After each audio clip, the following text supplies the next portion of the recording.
You know, sometimes your life is changed by a certain encounter, It's happened to me a few times, and now that's going to happen again, but not to me.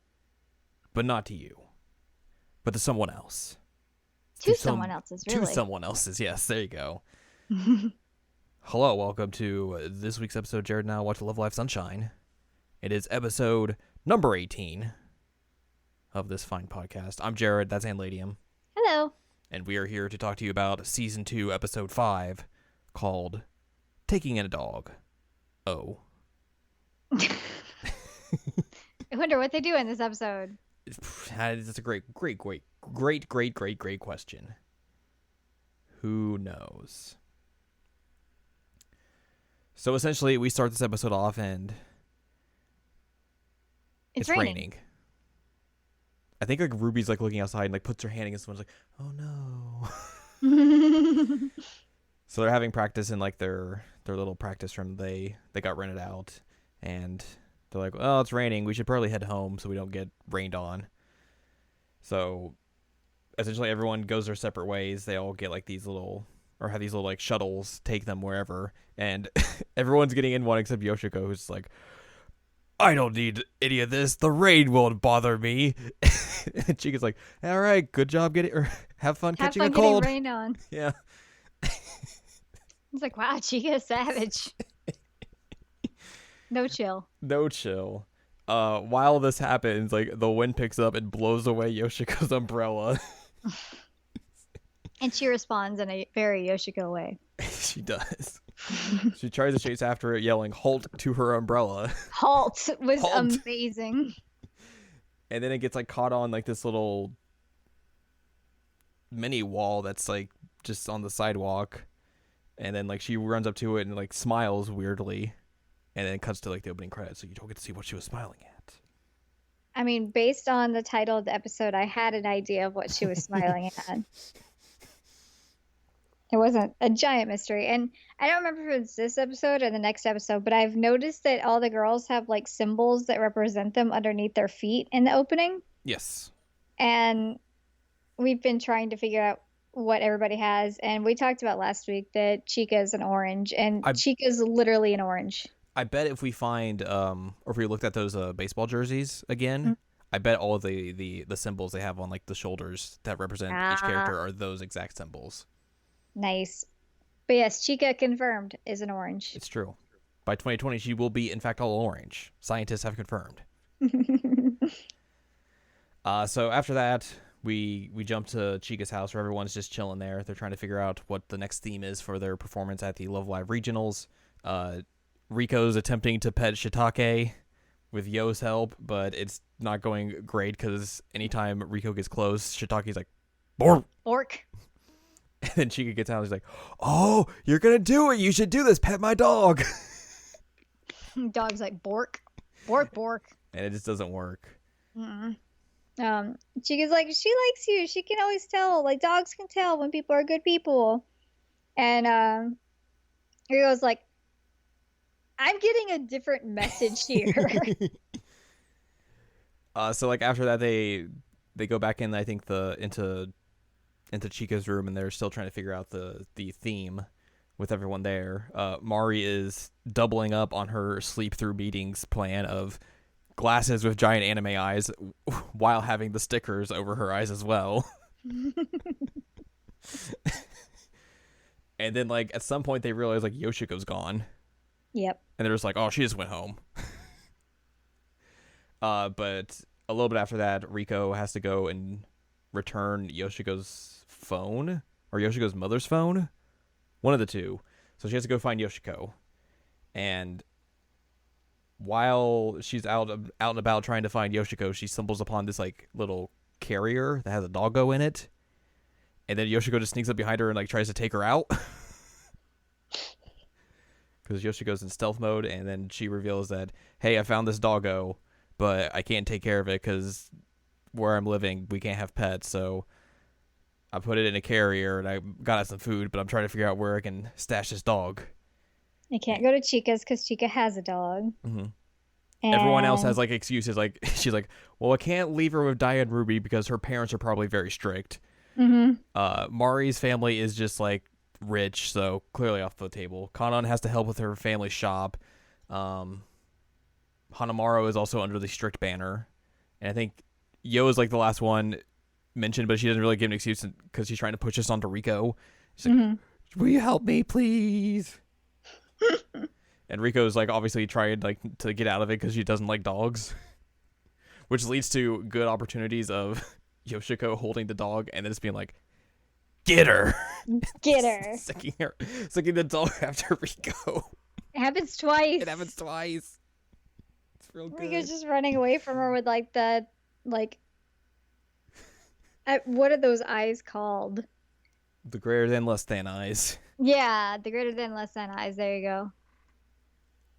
It's real good. Eventually, Rico kind of unwillingly decides to take this dog in, and is not really great at keeping a dog because she just like keeps it in the carrier for most of the time.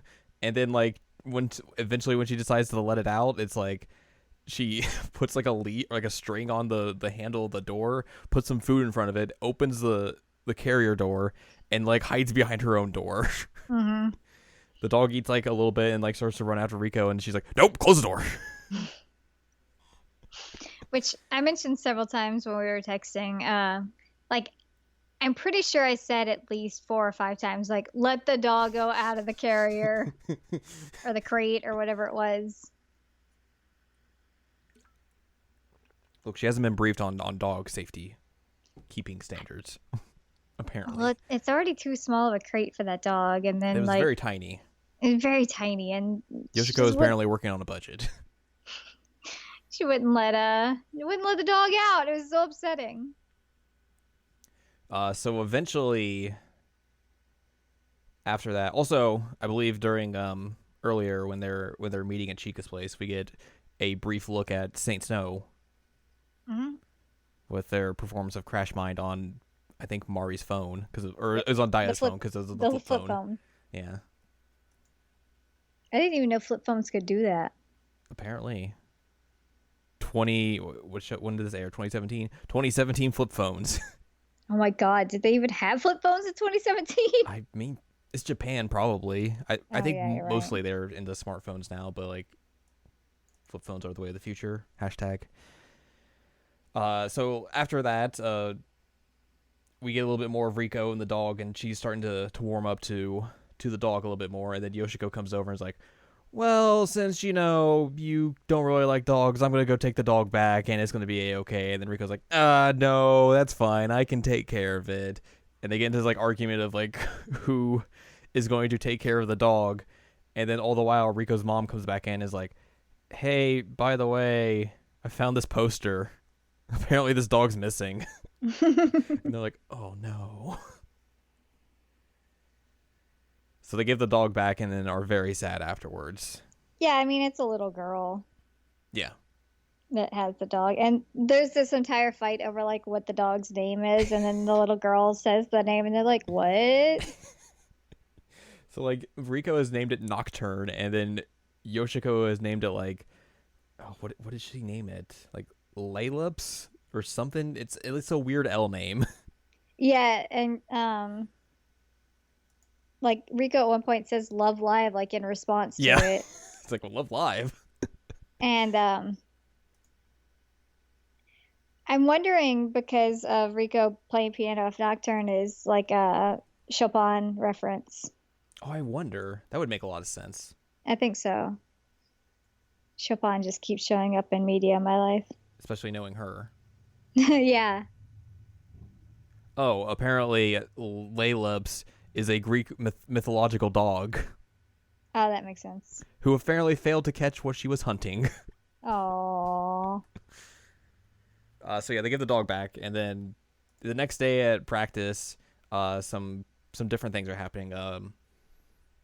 Everyone's like practicing on the roof for a bit. Chika and Kanan have a little chit chat in the club room where Kanan has this like notebook of dance ideas that we'll talk about next episode. Yep. And then she has this little conversation about with Chika of like how the third years made a lot of songs in this room and all that sort of stuff. And then someone comes and gets them. I think it's maybe Yo. Yeah, Yo comes in and is like, you guys should come here real quick. Something's wrong. And they just they find Yoshiko and Riko on the track and just like they've drawn a picture of a dog. They throw their sticks, they're like, go fetch. And it's And like, then they just oh. collapse onto the ground. It was amazing. So everyone's like, what are they doing? Why are they in sync? And then basically after practice, Yoshiko's like gets the idea of going to the owner's house to get the dog back. Because they're And- saying like, well, maybe that's not the same dog. Maybe Yeah. there's a mistake and this is a different dog. And Rico's like, that's probably not the case, but I'm gonna follow you anyways because so you don't do anything stupid. And then Yoshiko gets in front of this one house, like, I sense a lot of dark energy in this house. And Rico's like, you realize it's the house over, right? Like, this isn't the wrong house. It's like, oh crap, this house has a lot of dark energy in it. And then like, the mom of the little girl was like, oh, nice to see you, girls, and they run away. Yep. So they go hide off by like the vending machines. That has a really ridiculous name that I can't remember. Coffee loss. Coffee loss. It's true. The loss of coffee. And then Uh, we get like actual feels. Yeah, like it gets real serious. Like Rico gets a text from her mom, is like, hey, when are you coming home? And Rico's like, I'll be there in a little bit. So like, she's like, hey, we should probably just go. And Yoshiko's like, no. Like I had a connection with this doggo. I want to see if this doggo is going to be a connection with me. So Rico like fakes going away, and then like it starts to rain as soon as like the bus comes, and then she comes back with an umbrella to get the rain, to keep the rain away from Yoshiko. And then Yoshiko kind of goes into this like monologue about how like she knows like she's like been real unlucky in life, and a lot of times she's aware that fallen angels don't exist. Like this is kind of just like a thing that she does to kind of basically boost herself up, to make her It's feel a like coping mechanism. yeah, to make her feel like she's not just a terrible person the entire time. And yeah, it just gets very real. It does, and it's interesting to actually get this kind of character development of Yoshiko because so far she's kind of been like, I don't want to say a joke character, but she's been like comic relief. Yeah. And so we actually get this development of her and like why she's like the way she is, and it's Mhm. like, oh wow, this is really upsetting. And I think it's cool as well that like she's able to get this characterization with someone that's not one of the first years. Like it's a character that's kind of like outside of like who she would normally hang out with. Right. So they also have like this like in that conversation as well as like they're talking about like fate and counters and all that sort of stuff, which ties into the dog. Yoshiko buys them some like red bean soup that has like Anko in the name because it's the name of the actual dog, and they have that. And then like the rain stops, and the little girl's gonna take the dog out for a walk, and she goes back in for a second, and the dog looks back at them. They're like, oh, "Is this fate?" And then the girl's like, "Oh, we can't go out for a walk," and the dog's very excited to see the little girl, and they're like, "Oh, that's a bummer." And for some reason they like animated the dog's actual butt. They did. They drew a butthole. Why did they draw a butthole? I don't know. And it's also like a really low butthole. That's usually not where buttholes are on dogs. Anyway. So after that, Rico's just like, "Hey, I bet there's, destiny and all that, and fate and all that stuff really does exist. Like, I think you're gonna figure out stuff. You're gonna be A-okay." And gives Yoshiko a little pep talk to cheer her up after losing her fateful encounter with a doggo. And the dog did look at her, so that helped her a little bit. It did. Also, Yoshiko names Rico her number one little demon now. Yep. It's real good. And gives her a new nickname. After that, we go back to Chiga's house where Rico is stopped by, and it's like is trying once again to pet Shiitake, and Rico starts talking about like fate and destiny, and Chiga's just like, "What are you talking about?" And then eventually she pets that doggo. She does. She lets So Shiitake. she has gotten better about dogs now. She has. She lets Shiitake lick her hand. She gives that dog some pets. Chica's like, "Yay!" My dog's I don't know what you're talking about, but yay! And that ends this episode where we took in a dog for a tiny bit. And got character development because And we got some character development. Like I said, I think when we first started season 2, like, this season does some good things with, like, changing up how you would think, like, they would interact, like, have characters interact with each other, and, like, putting pairings together that aren't necessarily what you expect. Mm-hmm. And I think it does a really good job of that, especially with this episode. Yeah, I'd agree with that because this is not a pairing I would ever expect. And like the episodes after this one, you still have them hanging out and like talking, and the nickname and the little demon and all is still there. So like you get a lot of neat connections building up in this season, and I like it a lot. Yeah. And then we get more of that later. Yep. Let's talk about some notes. Let's do it. The ending credits for this episode were Riko and Yoshiko, obviously. Mm-hmm. Their interaction in this episode is a tribute to the pairing itself, whose popularity was originated from the story written in the November 2016 episode of Dengeki G's. The pairing is called Yoha Riko, or Yoha Riri, or I guess that would be Lily if you're using the English dub, since they changed that, which we'll talk about next episode, I guess. Both characters have cool attributes and are members of the subunit Guilty Kiss. So that's one way you could connect these two, but like they really don't do it in the show until this. However, unlike the said prose story, Riko did not actually call Yoshiko Yo-chan, which I guess that would be a little bit weird since I would feel like she would more or less call Yo that instead. Yeah. This episode marks the animated debut of Rikako Aida's drawings, which I believe is Riko's voice actress. And I think the notable thing is like she's bad at drawing. So like the drawing that Riko does of the dog is like real like weird and strange looking. So that's in there. Sad note.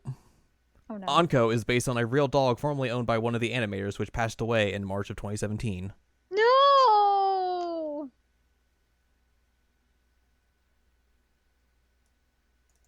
Time to get sad.